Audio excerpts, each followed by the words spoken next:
Sejam bem-vindos ao SharpSpring Week. Meu nome é Matheus Lindsmeyer, eu sou responsável pelo sucesso, pela área de sucesso aqui da SharpSpring Brasil. Tenho aqui ao meu lado também a voz e a estratégia por trás dos nossos vídeos de treinamento, o Renato Elias. E como vocês sabem, essa semana nós preparamos vários conteúdos, várias entrevistas, grandes entrevistas para vocês, mas para essa primeira entrevista, nós achamos que não teria um jeito melhor de começar, senão com o CEO da SharpSpring, Rick Carlson. Rick, thank you so much for joining us here, for accepting this invitation. It's a real pleasure talking to you. I was just telling the audience that we couldn't have a better way to start an event called SharpSpring Week, if not with your participation. So, welcome. Hey, thank you. Actually, the pleasure and honor is mine. And the idea, having started the business 7.5 years ago and only launching 5 or so years ago, that we have something called SharpSpring Week in Brazil is amazing. So to participate is just a whole lot of fun. So I should be thanking you instead of you thanking me. So I'm glad to be here. Great. Awesome, Rick. So I will now pass it to Renato, and he has prepared some questions for you, quick questions. So Renato, it's on you. Thank you. Hey, Rick. Thank you so much for joining us today. We're very excited to hear what you have to say. And well, first of all, we would like you to tell us a bit about your story and what path did you take to becoming SharpSpring CEO? When exactly did you decide to enter the marketing automation industry? Yeah, so I love to talk about this actually. So my background before SharpSpring is in internet security in terms of a vertical. I worked for a number of companies that you probably heard of, AVG Antivirus and Panda Internet Security, which is headquartered out of Spain. And it was one of those companies that I saw and was exposed to actually Marketo. And so and back then it was called email marketing, and it didn't do nearly what today's platforms do. And back then it was very, very email centric and was called email automation, I should say. And but I was just I don't know if this will translate very well, but I was blown away. I was amazed at the ability to essentially have one-on-one conversations at scale with thousands of people, and that's really what back then email automation and today what marketing automation allows people to do. So people think automation is about saving time. It's not. It's about getting exactly the right message to the right person when they need it. And that's what automation is about. And so I fell in love with the technology, and what I wanted to do with SharpSpring was start a company that allowed small businesses to benefit from this technology. You know, today, especially here in the US, there's a lot of large companies that seem like they're taking over, right? And they're taking over because of technology. Google and Facebook and all the rest that are out there, and Amazon. And what we do at SharpSpring is give small businesses the same tool set, the same technology that the big guys have in order to allow them to convert leads and generate more sales. And we do it at a price point and make it easy to use such that any small business can use it. And that's really why I started SharpSpring, and that has been the mission since day one and continues to be the mission today. Well, yeah, that's interesting, and it requires a lot of courage considering how competitive this market can be. And sorry? Yeah, no, I joke that I could not have picked a more well-funded, more sophisticated set of competitors, right? I mean, HubSpot and Marketo and Eloqua, these are some of the best marketers in the world that have started these companies and work for these companies. And so we definitely picked a competitive industry on which to try to compete. But the way we've done that, I think, we've been lucky, and we reach a different market than those guys because of what we've done in terms of ease of use and price. Sorry, I didn't mean to step on you. No problem.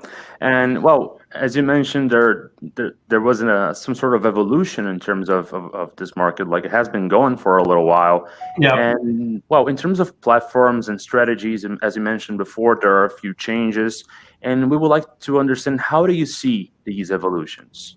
Yeah. So look, there's the industry, the platforms and the industry have evolved so much compared to when I first was exposed to the technology and decided to start SharpSpring. Again, back then they called it email automation, and that's basically what it did. It helped you send personalized emails. Today, we've really moved the platforms into integrated sales and marketing platforms. And so we've take what are, and I've lost count now, 10 or 12 or 15 different technologies, and we've brought them all together. And so I'm talking about landing page builders and form builders and social media management and email marketing, and analytics and blogging tools, and even the ability to send text messages. And I'm forgetting many things right now that are built in. We just released meetings that are built into our platform, and now Sales Optimizer, and all of these things. There are companies dedicated to each one of those, but what is unique about marketing automation is not that they brought all these technologies in and you pay one price and have one login, but it's that each one of those different functions is better, like significantly better, because it's part of a marketing automation platform, because it shares a same unified database and that core tracking technology that makes everything work well. So,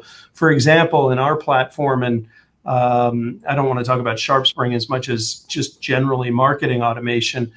If somebody likes or shares something on a social post, we can actually see that because it's integrated. That lead is also integrated with our database, and we could increase a lead score or send a thank you message or add them to a list of company evangelists, as an example. And that's only possible as part of a marketing automation solution. A tool like Hootsuite or Sendable that's dedicated to social media, it's not possible with those point solutions. And so over time, marketing automation platforms have become more and more and more powerful and integrated all the different parts together in tighter and tighter ways. And today, we are the major piece of technology on which other technologies bolt onto. And I don't see that changing, but I see us collecting so much data that's useful that we're all sort of taking steps into artificial intelligence and being able to help marketers make better decisions and point out things that are happening inside of their data, so that what content, for example, is the most effective. And again, all with the idea of generating more leads, nurturing those leads into more sales, and enabling small businesses to succeed in an ever-increasing marketing environment. I see. And we constantly notice that, well, there's an evolution in terms of platforms, but also in terms of professionals. And we're still facing sort of a shortage in terms of qualified people for this industry. But do you believe that there's an ideal business profile or segment that could use automation properly? To what companies and segments would you recommend it to you? Yeah, so I think that there's a floor. As the CEO and founder of a marketing automation company, I'm tempted to say everybody can use marketing automation, and to some degree that's true. Whether you're a B2C company that's doing thousands of transactions through a website, and you want to have sort of individual communication with all of those people. Or whether you're a B2B business that works through a sales team, but every one of those sales is many thousands of dollars. Marketing automation can help in both of those situations, and even doctors' offices and professional services that are worried about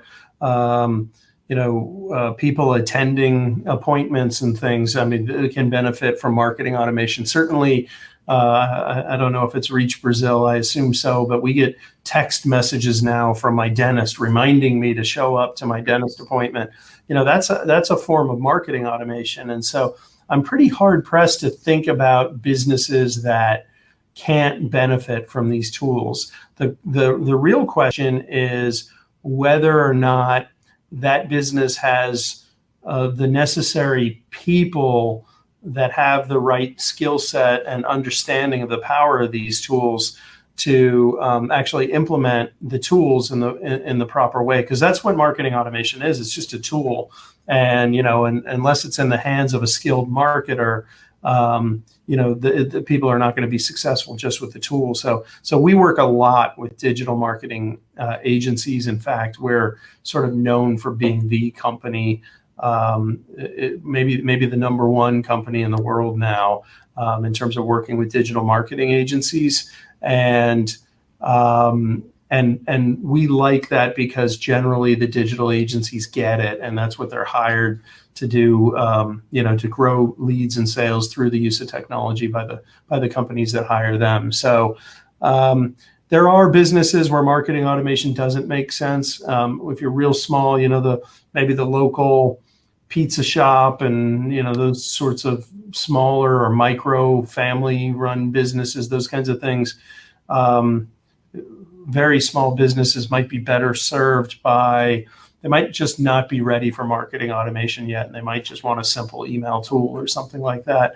But really, I think most businesses that want to grow can use marketing automation to do so, and to great effect. Yeah, I see. Especially in Brazil, we see a similar pattern where we have like B2B industries and B2C with a higher ticket or more complex sales, but definitely it can go from a clinic to a larger corporation. It's interesting how it can easily apply for larger companies. And what are the challenges that these companies go through when adopting an automation process? What advice would you give to them, to those who want to implement it?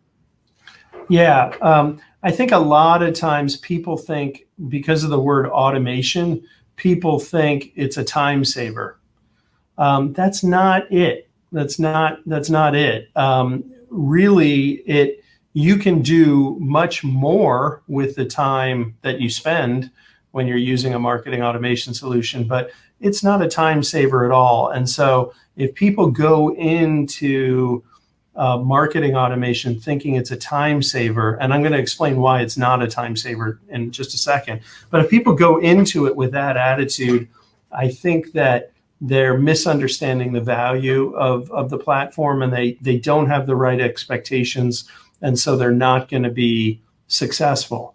Marketing automation enables you to have those sort of one-on-one communications, and that actually means more work setting things up than less. So, for example, if somebody were to fill out a form on your website, based on the answer to one of the questions on that form, with marketing automation, you might set up 3 or 4 or 5 different workflows, each with different email communication and different processes. In our case, if somebody fills out one of our forms and says they're a digital marketing agency, we want to talk to them and we want them to go to this group over here, and we want to communicate with them in a certain way. And if they say that they're a small business, we want to communicate with them with this workflow, and then still others we might want to communicate with. If they're at the beginning of their decision-making process and they're just trying to understand what marketing automation is, we might have a workflow for that type of person. And if they're really getting ready to make a purchase decision, we're gonna talk to them in a different way and send them different material. You can see all of that stuff needs to be created. And that's why I say it's not a time saver. If you don't have technology that'll allow you to do that, you send that, no matter who fills out that form, you send them a, hey, thanks a bunch for contacting us email. That's not a lot of work. It's also not very effective, but it's not a lot of work. So marketing automation is about driving more revenue and converting more leads into sales, and generating those leads in the first place. But it's not about time saving. And so I think that going in with that mentality and having either a digital agency or the internal resources to help you build those workflows and fully utilize the platforms and set up lead scoring and do all the things that make the tool actually effective is critical. It's absolutely critical to your success. If you're going to come in and buy the platform and not fully utilize the tool, well, you're not going to get the results out of it. And so that's probably the best advice that I can give. The other thing I would say, given all that, you don't have to do it all at once. You can start small, as long as you're committed to eventually getting there. We didn't start out with all the workflows that we have at SharpSpring. We built them over time. We started out with that agency and direct split, and then we did agency at the beginning of the cycle, in the middle of the cycle, and the end of the buying cycle, and so forth. So over time, we built up everything that all the workflows that we have in our own platform. By the way, we use our own tool, obviously, to grow our business, and have been very successful because of it. So in some sense, we're our own proof point in that regard. Good question. That's interesting. Yeah, segmentation is also a key point. And as you mentioned, using SharpSpring for your own campaigns, for your own process, let's go to a bit more sensitive point. You mentioned before that there's a rise of other softwares that are also integrated. And considering other technologies such as WhatsApp, SMS, like text messages, chatbots, many people ask us, what is the future of email marketing specifically? Yeah. And we would like to understand, what is your vision about it? How do you see the future specifically of email marketing? Sure. And I'll touch on chatbots and SMS and some of the rest as well. Look, I think email marketing is just here to stay. I think people have to be more sophisticated about how they market. And I actually think marketing automation is the key to email marketing moving forward. So gone are the days when, back in the early 2000s, when you can buy a list from some vendor or scrape a list off a website and email 100,000 people and hope for the best, count on 0.1% of those guys being on the right target and answering you and building your business. It wasn't that long ago, but that's how people built their businesses, right? And you can't do that anymore. We've been preaching this for a while, long before GDPR. Actually, we've talked about you really need to be sending email now that is engaging with the audience, and the way to do that is by sending them relevant email when they're looking for it, right? So if somebody's looking for specific information on your website, they filled out a form, they're clearly just investigating, what marketing automation is. You can send them a really neat white paper on the benefits of marketing automation and so forth. That's relevant communication that the recipient will open up and read. Well, ISPs like Google and Apple and Microsoft and all the regional ISPs that are out there, they are now, because email has largely moved into the web browser, they can see whether your recipients are engaging with that email or not. And if you're sending email to an audience that by and large is deleting your email or not clicking and not opening, they see that that's low engagement and they consider it spam. And so they won't deliver it anymore. You know, Google wants to serve AdWords ads. They're fine, you know, trimming back your email into the inbox because it makes their AdWords ads even more valuable. And frankly, I think they want to unclutter their customers' inboxes. So there's sort of a good reason behind that as well. But that just means that you have to send targeted email. I don't think email is going away. It's too valuable. And one of the neat things about email is that it's there and it's waiting for you.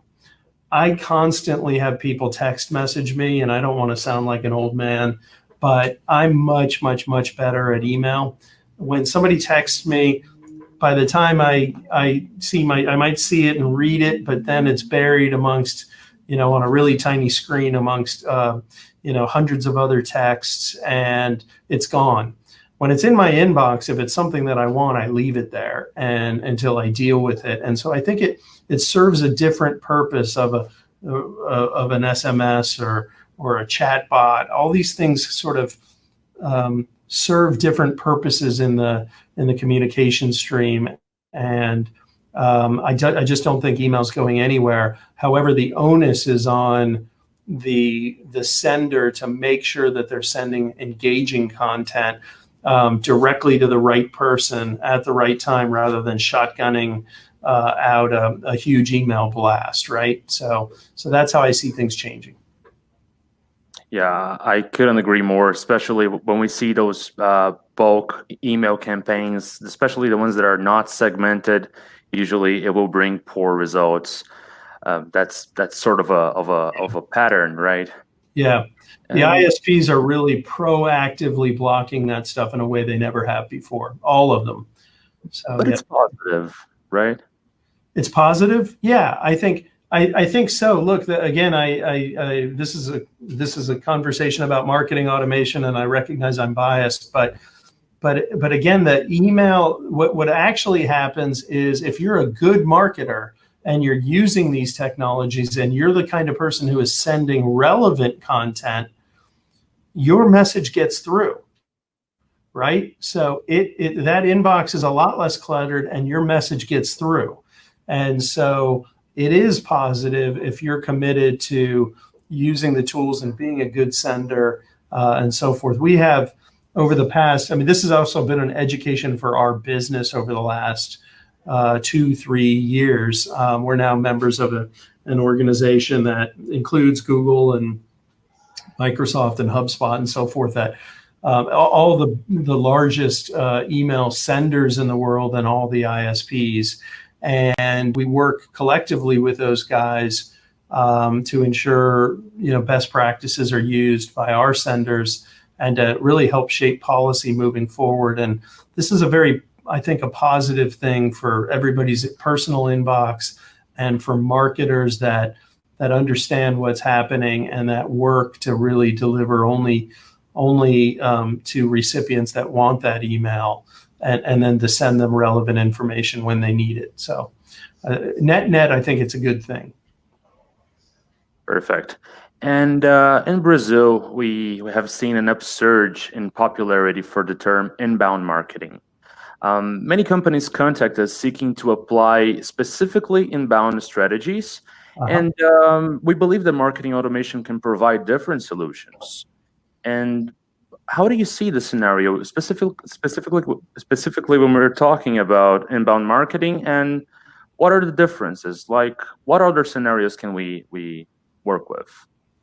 Yeah, sure. So inbound marketing was a term coined by, you know, our largest competitor, HubSpot, and they have spent hundreds of millions of dollars at this point promoting that term. Now, interestingly, I think they're sort of off of that term now and on to the next thing. But inbound marketing is really synonymous with content marketing. It's just another term for content marketing, and the idea there is simply to create valuable content.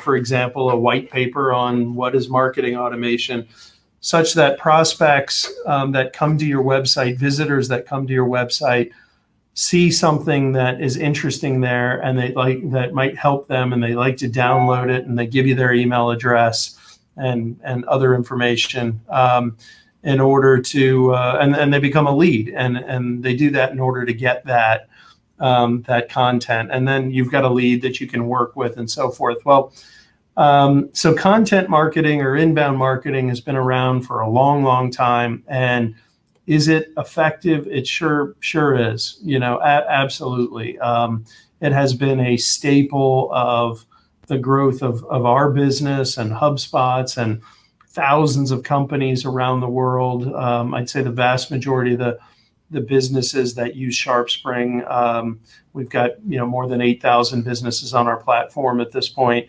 use inbound or content marketing. But the thing about it is, honestly, it's half the story, and I really think that people who only preach inbound marketing are doing a disservice to the businesses that they're counseling. And for a long time, that's all HubSpot talked about, and that's because they're selling a marketing automation platform.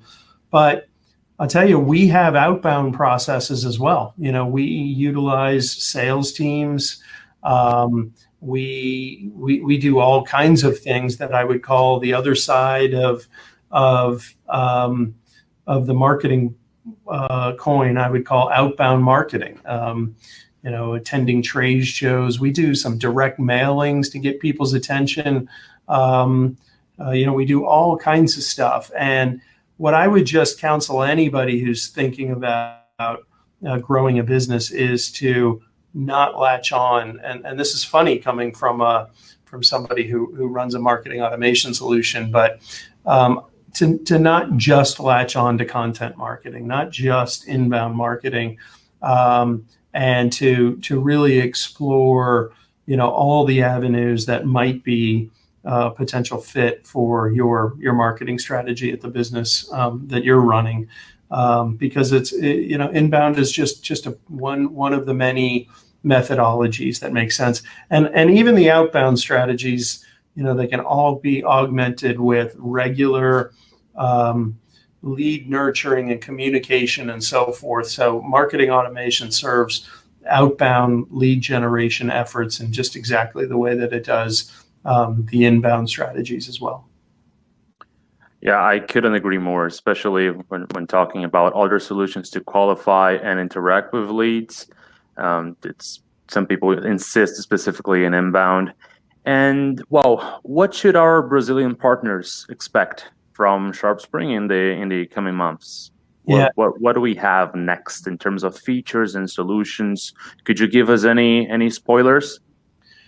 Let me think about that for just 1 second. Yeah, probably. Hey, just real quick on that inbound thing. Again, I've already admitted that SharpSpring uses a bunch of non-inbound or outbound lead generation tactics. Guess what? The company that coined the term, HubSpot, does as well. They use they've got a sales team that's making outbound phone calls. They do a conference every year to bring in prospects and things, all kinds of strategies that one could not objectively call inbound. So even the company that coined that term only uses inbound as one of many tactics. So just one more sentence or two on that last question. Look, we could not be more excited about our roadmap coming up. We've just recently launched Sales Optimizer, which is I think a first of its kind tool that controls both. It really brings the same discipline that you get with marketing automation to the sales process. So very often as marketers, we work hard to generate leads and to make them sales ready or sales qualified leads. And then it's turned over to a sales team with different human beings on that sales team. And some of those human beings are better and more organized and, better at follow up and better at messaging than others.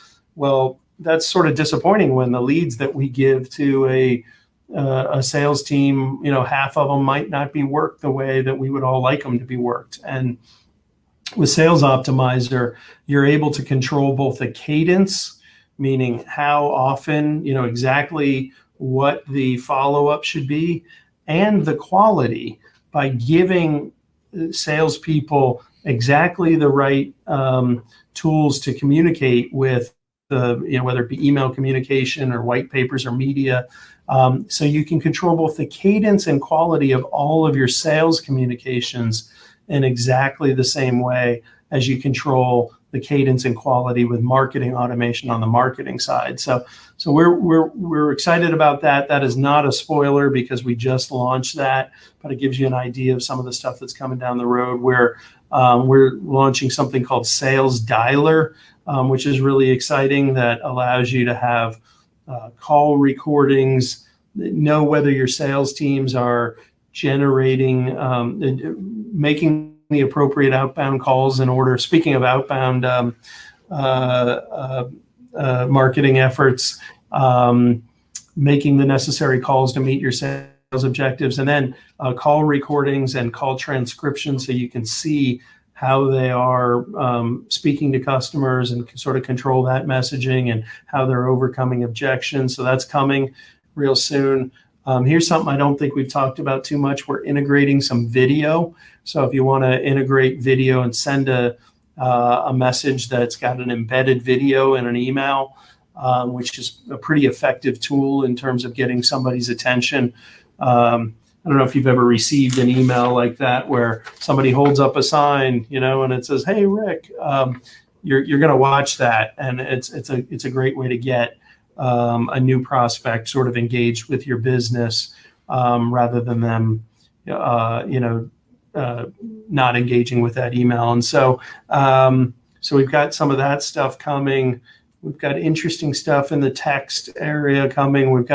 We're completely revamping our analytics, which, just self-reflection, we feel like is one of the weaker parts of our app right now.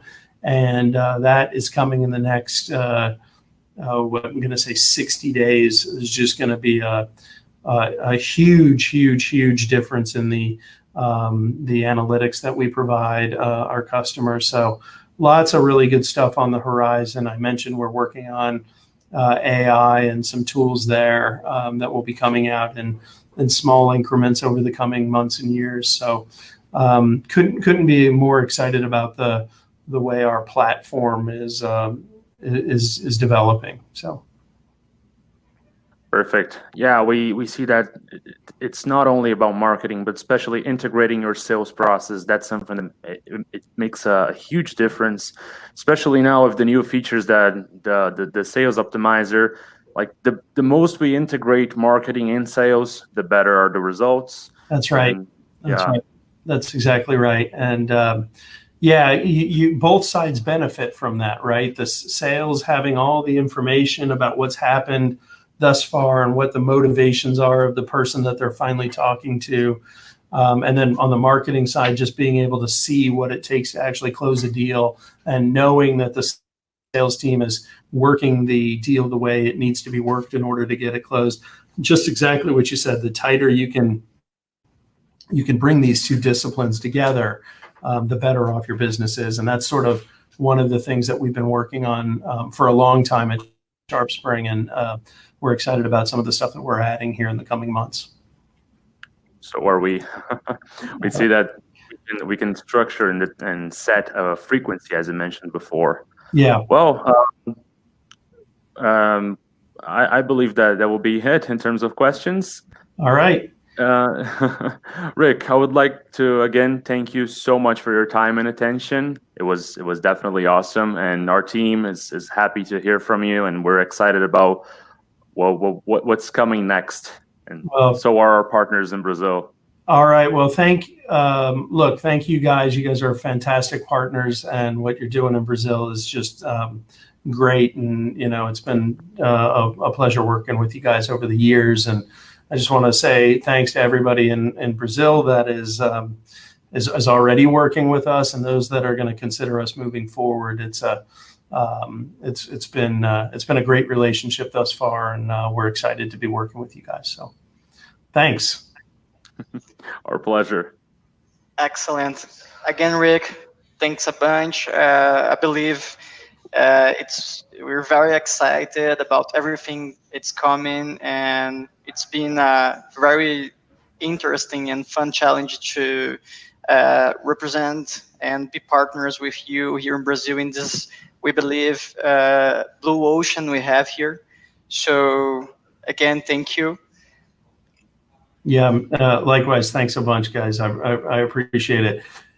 SharpSpring Week in Brazil. I'm still very blown away. I know this isn't the first one, by the way, but this is I think the first one I participated in, and it's fun. It's really neat. So thank you. Legal, pessoal. Espero que vocês tenham gostado, né? A gente preparou essa primeira apresentação com o Rick aí, mas é a primeira de uma série de entrevistas que a gente preparou essa semana. Então, fiquem ligados na nossa programação. Com certeza, agora, já no próximo período, teremos uma próxima, né? Então, tem muito conteúdo interessante. Se você quer checar a programação, se você quer se inscrever, se você não se inscreveu ainda, acesse sharpspringweek.com.br e lá você vai ter todas as informações, você vai já receber todas as nossas atualizações. Então, espero que vocês tenham uma grande semana, aproveitem o conteúdo. Um abraço, ótima semana a todos. Até a próxima.